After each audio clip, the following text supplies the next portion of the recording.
여기 한국어를 사용하고 있는 일본인 여학생들이 있습니다. 한국의 트로트도 따라 부르면서 즐겁게 대화를 하고 있는데요.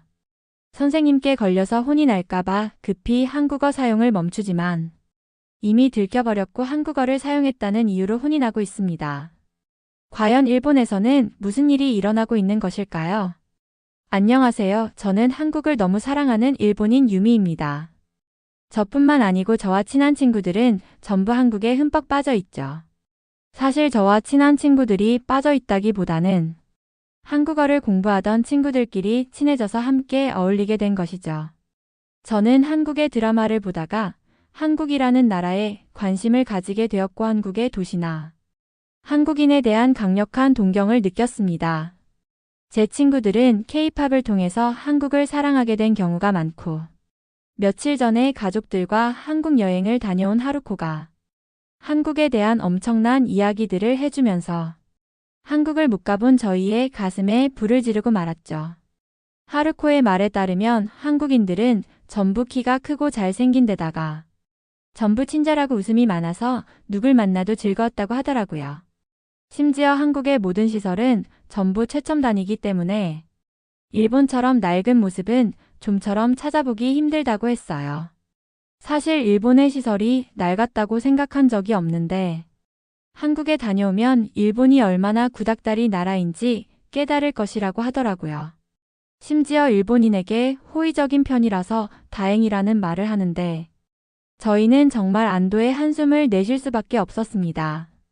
일본은 한국을 강제로 점령한 역사를 지닌 데다가 한국 입장에서는 수많은 것들을 빼앗고 수탈한 최악의 나라가 일본일 텐데 그런 기색 하나도 없이 정말 잘 대해줬다는 것에 감사하다고 하더라고요. 물론 일본에서는 한국은 일본에게 감사해야 한다는 의견이 지배적이고 저희 학교 역사 선생님 또한 한국이 일본 덕분에 성장했고 한국의 독도는 일본의 땅이라는 말을 하고 있지만 저희는 전부 그 사실에 대해서 알고 있거든요. 저와 친구들은 한국어를 공부하면서 한국과 일본의 역사에 대해서 찾아보았고 일본과 한국의 역사인식이 많은 차이가 있다는 것을 알게 되었죠. 특히 일본에서 주장하는 것들은 전부 침략을 정당화하려는 내용이었기에 한국에서 주장하는 것이 사실이라고 믿게 되었습니다. 사실 곰곰이 생각해보면 맞은 사람이 진실을 알고 있는 경우가 많고 때린 사람은 때린 이유에 대한 정당성을 부여하려는 경우가 많잖아요. 한국과 일본도 다를 것이 없다고 생각했고 저희는 수업이 끝나고 쉬는 시간에 한국어로 이야기를 나누고 있었습니다. 그런데 그때 저희는 역사 선생님께 한국어 사용하는 것을 들키게 되었어요. 저희는 당연히 큰 문제가 없을 거라고 생각을 했지만 그런 후진국의 언어를 뭐하러 배우냐며 크게 혼이 났고 한국처럼 일본에게 감사할 줄 모르는 나라의 언어는 평생 공부할 필요가 없다며 교무실로 끌려가게 되었습니다. 그리고 한국어를 공부한 이유에 대해서 말씀을 드려야만 했어요.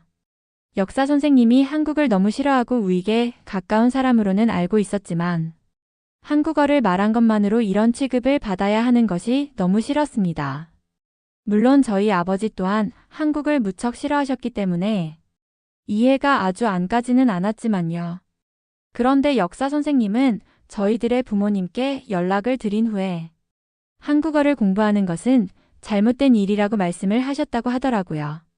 저희 아버지는 무척이나 엄하신 편이고 제가 한국어를 공부한 것을 아직 모르시는데 저의 한국어 소식에 집안이 발칵 뒤집히고 말았습니다. 아버지께서는 언성을 높이시면서 어머니께 화를 내시기도 했어요. 도대체 애를 어떻게 교육시켰길래 한국어를 공부하게 하냐며 그 시간에 영어를 더 잘 배우거나 수학 공부를 해야 하는데 쓸모없는 것을 공부했다면서 마구소리를 치시더라고요. 저는 아버지가 그렇게 심하게 화를 내는 모습은 처음 봤고 한국어 배운 것이 이렇게 잘못된 일인지 슬프기만 했어요. 어머니는 한국어가 요즘 대세 언어인데 나중에 한국어를 몰라서 바보가 되면 어쩔 거냐며 오히려 제 편을 들어주시더라고요. 그리고 한국어를 배우는 것과 한국과 일본의 관계는 관련이 없고 나중에 일본이 침몰된다는 말이 있는데 그것을 대비하는 좋은 방책이라며 저의 한국어 공부를 적극적으로 지원해 주시겠다고 하더라고요. 심지어는 다음에는 한국으로 가족 여행을 가자고 아버지를 설득했죠. 어머니는 아버지보다 연상이시기 때문에 아버지의 말이 때로는 어머니를 못 이길 때가 있는데 이번이 바로 그런 때인 것 같아서 너무 다행이었습니다. 아버지는 그런 나라에 가서 뭘 보고 오냐며 괜히 뭘 잘못 먹고 배탈이나 나서 올 것이 뻔하다며 말씀하셨지만 며칠 전에 여자가 나오는 술집에 다녀온 것을 어머니께 걸렸기 때문에 어머니의 힘이 강한 상황이어서 꼼짝 못하시는 것 같더라고요. 그리고 어머니는 제게 와서 한국을 공부하는 것은 정말 잘한 행동이라며 어머니의 친구 중에서도 가족과 한국에 다녀와서 너무 좋았다는 이야기를 들었고 우리 가족도 언젠가는 한국에 갔으면 싶었는데 오히려 저의 한국어 공부가 도움이 되겠다며 좋아하시더라고요. 심지어 학교 선생님이 한국어를 공부했다고 혼냈다고 들었는데 그런 선생님은 가까이 하지 말고 졸업하고 멀리하면 될 거라는 말씀도 하셨어요. 그리고 저에게 아주 놀라운 말씀을 하시더라고요. 한국에서 요즘 트로트가 대세이고 엄마 친구들 사이에서 그런 한국 노래를 듣는다며 저에게 똑똑한 여자 등 몇 개의 트로트를 소개해 주셨습니다. 저도 들어보니 정말 흥미로운 노래들이었고 일반적인 노래들과는 전혀 다르지만 너무 좋아서 계속 따라 부르게 되더라고요.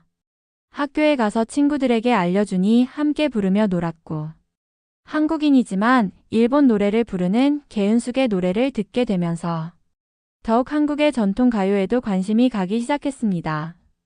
다음 날 학교에서 쉬는 시간이 되자 저와 친구들은 또다시 모여 트로트를 부르며 즐거운 시간을 보내고 있었습니다.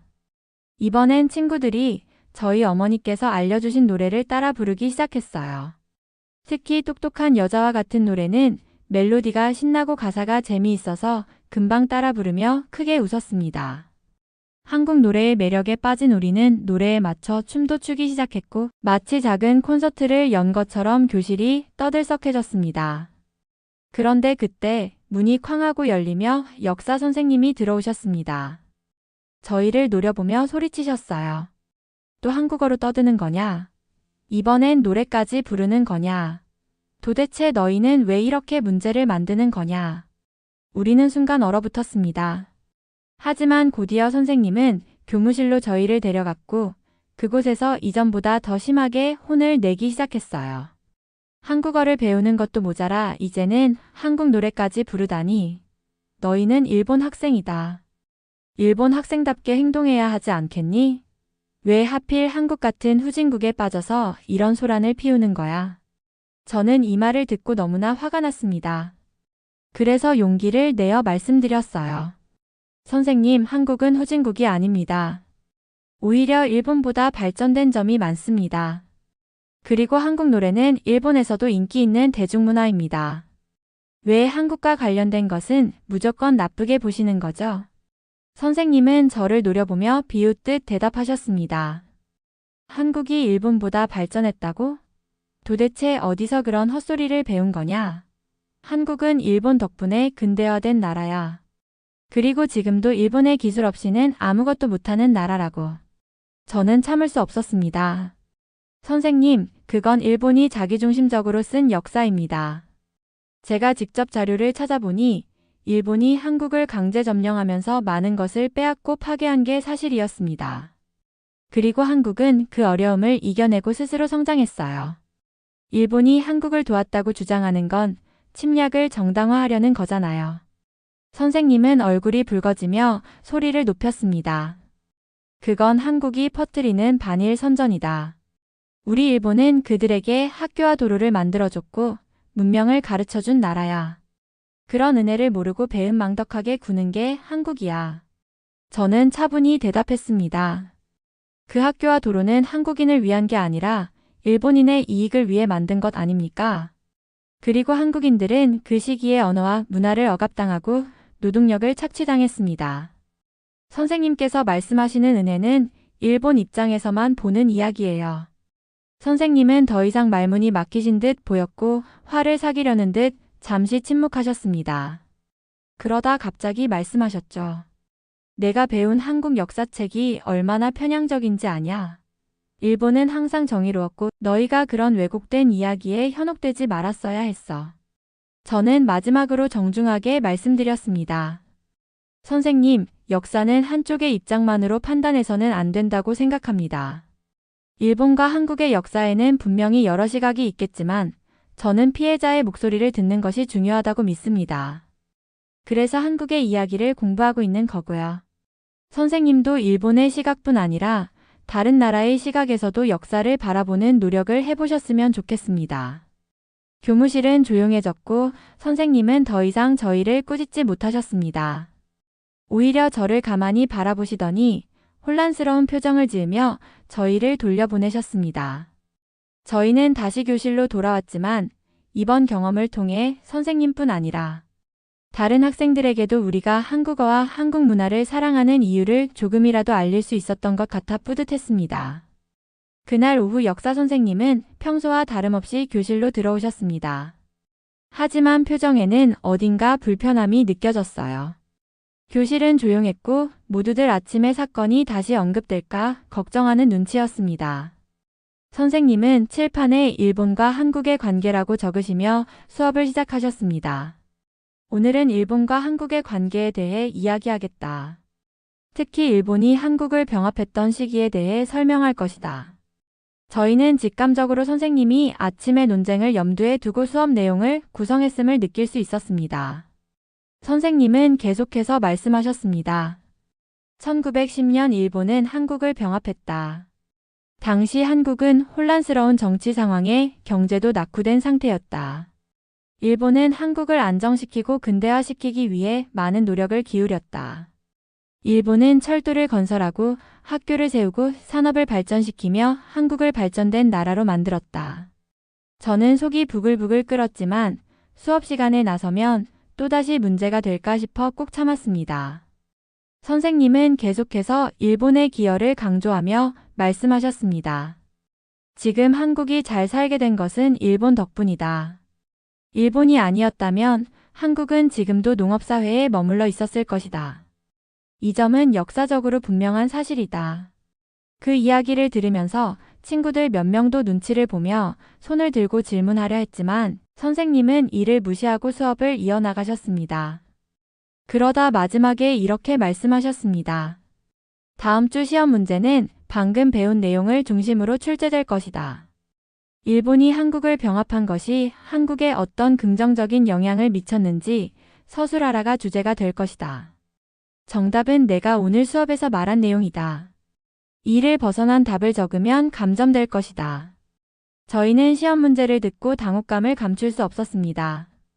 어떻게 이런 주제가 정답을 정해놓고 출제될 수 있단 말인지요. 그러나 시험 성적이 중요했기 때문에 반박하거나 문제를 제기하기도 어려웠습니다. 수업이 끝난 후 친구들끼리 모여 조용히 이야기를 나누기 시작했습니다.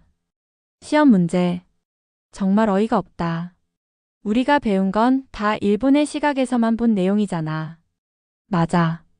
한국의 이야기는 하나도 없고 그냥 일본의 자랑만 써야 한다니. 하지만 시험에서 점수를 잘 받으려면 선생님이 말한 대로 적어야 하지 않을까? 저희는 서로 고민했지만 결국 시험에서 점수를 잘 받으려면 선생님의 말을 따를 수밖에 없다는 결론에 도달했습니다. 그날 밤 저는 마음이 무거운 상태로 한국어 노트와 일본 역사 교과서를 번갈아가며 보았습니다. 일본의 주장과 한국의 주장이 어떻게 다른지를 정리하다 보니 시험에서는 선생님의 말을 따를 수밖에 없는 현실이 더욱 답답하게 느껴졌습니다. 이 시험 문제를 그대로 받아들인다면 우리는 역사를 왜곡하는데 동참하게 되는 건 아닐까? 라는 생각이 머릿속에서 떠나지 않았습니다. 그러나 아직 학생으로서 선택의 여지가 없다는 현실에 한숨을 내쉴 수밖에 없었습니다. 시험 날이 다가오고 저는 시험 답안지에 선생님이 말씀하신 내용을 적기 시작했습니다. 일본은 한국의 경제와 교육, 인프라를 발전시켰다. 그 결과 한국은 근대화에 성공할 수 있었다. 답안을 작성하며 제 손은 떨렸고 마음속 깊은 곳에서는 배신감이 밀려왔습니다. 하지만 지금은 성적을 위해 따를 수밖에 없었습니다. 그렇게 저는 그리고 친구들은 시험장에서 선생님의 말을 따라 적으며 현실과 타협해야 했습니다. 시험이 끝난 뒤 저는 그동안 마음에 쌓인 답답함을 참을 수 없어서 어머니께 이번 일을 모두 말씀드리기로 했습니다. 집에 돌아와 어머니께 이번 시험 문제와 선생님이 수업 시간에 하신 말씀을 이야기하자 어머니는 잠시 말을 잇지 못하시더니 깊은 한숨을 내쉬셨습니다. 정말 그런 시험 문제가 나왔단 말이니? 어머니는 믿기지 않는다는 듯이 물으셨습니다. 네, 선생님은 한국을 발전시킨 게 전부 일본의 공이라고 하셨어요. 그리고 한국이 일본 덕분에 근대화되었다는 내용을 적어야 시험 점수를 받을 수 있다고 하셨어요. 어머니는 잠시 생각하시더니 단호하게 말씀하셨습니다. 이건 편협한 교육이야. 내가 배우는 것은 사실이 아니라 누군가가 원하는 이야기일 뿐이야. 역사란 다양한 시각에서 봐야 하는 건데 이런 식으로 강요당하는 건 정말 잘못된 일이야. 더는 이런 교육만 듣게 둘 순 없겠구나. 그러더니 어머니는 갑자기 결정을 내리셨습니다. 유미야, 빨리 한국으로 가족여행을 가자. 직접 보고 듣고 느껴야 내가 진짜 역사를 알 수 있어. 이 시험 문제 같은 잘못된 가르침에 얽매이지 않도록 말이야. 저는 어머니의 제안에 깜짝 놀랐지만 너무 기뻤습니다. 하지만 문제는 아버지였습니다. 어머니가 가족여행 이야기를 꺼내자 아버지는 불쾌한 표정을 지으며 고개를 저으셨습니다. 또 그 나라 이야기야? 대체 왜 그런 나라에 가려고 하는 건데? 역사 선생님이 하는 말이 맞아. 일본이 한국을 얼마나 도와줬는데 이제 와서 뭘 따지겠다는 거야? 어머니는 아버지를 설득하려 했지만 아버지는 고개를 저으며 목소리를 높였습니다. 그 나라 사람들은 은혜를 모르는 배은망덕한 사람들이야. 우리가 그들을 위해 얼마나 노력했는데 이제 와서 다 일본 탓이라며 억울하다고 소리치는 게 말이 되냐고. 저는 아버지의 말을 들으며 속이 상했지만 차마 대놓고 반박하지 못했습니다. 어머니는 차분하게 말씀하셨습니다. 여보, 우리가 직접 가서 보고 느끼지 않으면 그저 남의 말만 듣고 판단하게 될 거예요. 유미가 한국에 관심을 가지게 된 건 나쁜 일이 아니에요. 오히려 다른 문화를 배우고 이해하려는 건 칭찬받아야 할 일이죠. 그리고 우리도 진실을 알아야 하지 않겠어요? 아버지는 여전히 탐탁지 않은 표정이었지만 어머니의 단호한 태도에 더 이상 큰 소리를 치지 못했습니다. 결국 어머니가 여행 준비를 주도하며 일정을 잡기 시작하셨습니다. 그날 밤 저는 어머니께 다시 한번 감사드렸습니다. 어머니, 정말 감사합니다. 제가 한국에 갈 수 있다니 믿기지 않아요. 어머니는 미소를 지으며 말씀하셨습니다. 유미야, 역사는 누가 옳고 그르다를 단순히 판단하는 게 아니란다. 직접 보고 느끼면서 내가 스스로 판단해. 그게 더 중요한 일이야.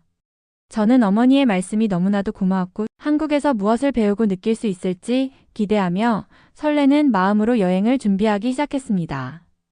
여행 준비가 시작되자 아버지는 내내 투덜거리며 불만을 표출하셨습니다. 도대체 왜 그런 나라에 가야 하는 건지 모르겠어. 무슨 좋은 게 있다고. 그러면서도 막상 준비는 꼼꼼히 하셨습니다. 아버지는 약상자를 꺼내 각종 상비약을 챙기기 시작했습니다. 두통약, 소화제, 심지어 설사약까지 종류별로 넣으면서 말씀하셨습니다. 한국 음식은 뭐가 들어갔는지 모를 때가 많다더라. 괜히 먹고 탈이라도 나면 어쩌려고 그래. 이건 꼭 챙겨야 해. 제가 옆에서 한국 음식이 맛있다고 하던데요. 라고 조심스레 말하자 아버지는 코웃음을 치셨습니다. 맛있는 게 중요한 게 아니야. 안전해야지. 일본 음식처럼 위생적이지 않을 수도 있어. 그 말을 듣고 어머니는 피식 웃으시더니 말했습니다. 여보, 일본 음식도 전 세계 사람들이 처음엔 낯설어 했잖아요. 한국 음식도 마찬가지예요. 직접 먹어보면 생각이 달라질걸요. 아버지는 여전히 못마땅한 표정을 지었지만 결국 말을 삼키며 챙기던 약 상자를 정리하셨습니다. 그러고는 여행 가방에 일본 간식을 잔뜩 넣기 시작하셨습니다. 한국 가서 먹을 게 입에 안 맞으면 어쩌려고 그래. 이건 꼭 필요할 거야. 어머니와 저는 그런 아버지를 보며 살짝 웃음을 참았습니다. 저와 어머니는 일본 음식보다 더 다양한 맛과 경험을 제공할 한국 음식을 기대하고 있었거든요. 어머니는 저와 함께 인터넷으로 한국의 맛집을 찾아보며 말씀하셨습니다. 유미야, 이 집은 하루코가 말했던 곳이네. 여기서 비빔밥을 먹어봐야 한대. 어머니, 여기 한국의 전통 찻집도 있어요. 꼭 가보고 싶어요. 우리는 마치 탐험가가 된 것처럼 한국의 곳곳을 공부하며 설렘을 키워갔습니다. 반면 아버지는 그런 우리를 보며 못마땅한 얼굴로 중얼거리셨습니다. 그렇게 기대하지 마. 막상 가보면 별거 아닐 거야. 일본만큼 깨끗하고 편리한 나라는 없어. 어머니는 그 말을 듣고도 미소를 지으며 대꾸하셨습니다. 여보, 깨끗한 건 일본이 훌륭하지만 한국은 또 다른 매력이 있을 거예요. 여기도 가보면 일본과 다른 좋은 점을 많이 발견할 수 있을 거예요. 유미도 한국의 미래를 보고 싶어 하는 거고요. 저는 어머니의 말에 고개를 끄덕이며 말했습니다. 맞아요, 아버지. 한국은 정말 놀라운 발전을 이뤘대요. 하루코도 일본보다 더 현대적인 시설이 많았다고 했잖아요. 아버지는 여전히 믿을 수 없다는 표정으로 고개를 저으셨지만 더는 큰 소리로 반박하지 않으셨습니다. 그리고 마침내 여행 당일이 되었습니다.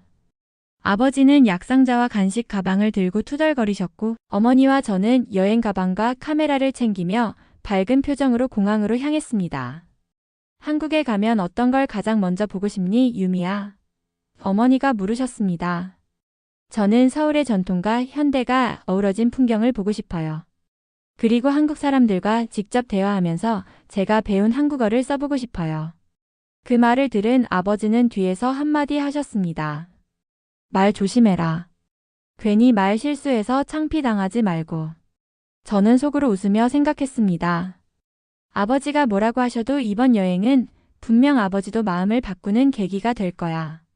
그렇게 우리는 한국행 비행기에 올랐고 창밖으로 보이는 하늘을 보며 저는 설렘과 기대감에 가득 차 있었습니다. 드디어 한국을 직접 볼 수 있다니. 한국에 도착한 저희 가족은 서울의 활기찬 풍경에 첫눈에 반했습니다. 공항에서부터 도시로 이어지는 넓은 도로와 현대적인 건축물들이 아버지의 기대를 넘어선 듯 보였습니다. 그래도 도시 정리는 잘 되어 있네.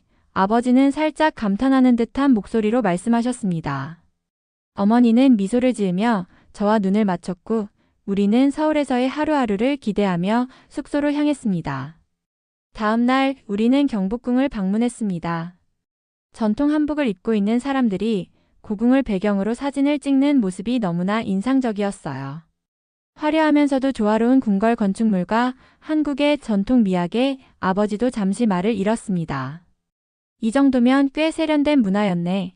아버지는 조용히 말씀하셨고 어머니는 미소를 지으며 그럼요. 일본만 역사가 있는 게 아니잖아요 라고 대꾸하셨습니다. 고궁에서 나와 삼청동의 옛길을 걷는 동안 우리는 작은 카페와 전통 소품 가게들을 둘러보며 즐거운 시간을 보냈습니다. 아버지는 이런 골목길이 마음에 드셨는지 여긴 조용하고 좋구나 라며 감탄하시더라고요. 그날 오후 저희는 전통시장을 찾았습니다.